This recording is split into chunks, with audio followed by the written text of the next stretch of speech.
আর কোনো বিষয় গোপন করে রাখা নবীর কাজ নয়। আর যে লোক গোপন করবে সে কিয়ামতের দিন সেই গোপন বস্তু নিয়ে আসবে। অতঃপর পরিপূর্ণভাবে পাবে প্রত্যেকে যা সে অর্জন করেছে, আর তাদের প্রতি কোনো অন্যায় করা হবে না।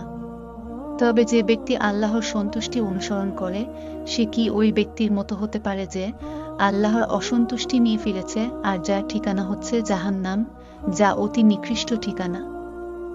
আল্লাহর নিকট তারা বিভিন্ন স্তর বিশিষ্ট। তারা যা কিছু করে আল্লাহ তা ভালোভাবেই দেখেন। আল্লাহ ঈমানদারদের উপর অনুগ্রহ করেছেন যে তাদের মাঝে তাদের নিজেদের মধ্য থেকে নবী পাঠিয়েছেন। তিনি তাদের জন্য তার আয়াতসমূহ পাঠ করেন, তাদেরকে পরিশোধন করেন এবং তাদেরকে কিতাব ও কাজের কথা শিক্ষা দেন। বস্তুত তারা ছিল পূর্ব থেকেই পথভ্রষ্ট। যখন তোমরা এমন এক মুসিবতে আক্রান্ত হলে যার দ্বিগুণ মুসিবতে তোমরা শত্রুদেরকে আক্রান্ত করেছ, তখন কি তোমরা বলো যে এই মুসিবত কোথা হতে এসে গেল? এটা তোমাদের নিজেদের থেকেই এসেছে। নিশ্চয়ই আল্লাহ সর্ববিষয়ে শক্তিমান। আর যেদিন দুদল সৈন্যের মোকাবিলা হয়েছে সেদিন তোমাদের উপর যা আপতিত হয়েছে তা আল্লাহর হুকুমই হয়েছে, এবং তা এজন্য যে তাতে ঈমানদারদিগকে জানা যায় এবং তাদেরকে যাতে শনাক্ত করা যায় যারা মুনাফিক ছিল। তাদেরকে বলা হলো, এসে আল্লাহর রাহে লড়াই করো কিংবা শত্রুদিগকে প্রতিহত করো।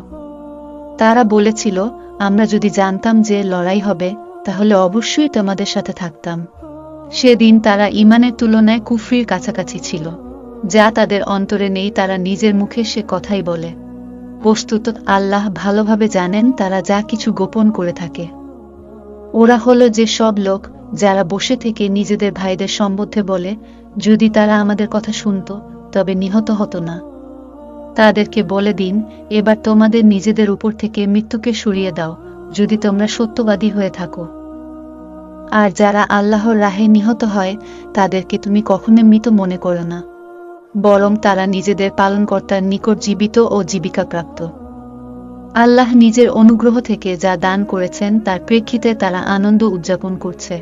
আর যারা এখনো তাদের কাছে এসে পৌঁছেনি তাদের পেছনে তাদের জন্য আনন্দ প্রকাশ করে, কারণ তাদের কোনো ভয় ভীতিও নেই এবং কোনো চিন্তা ভাবনাও নেই।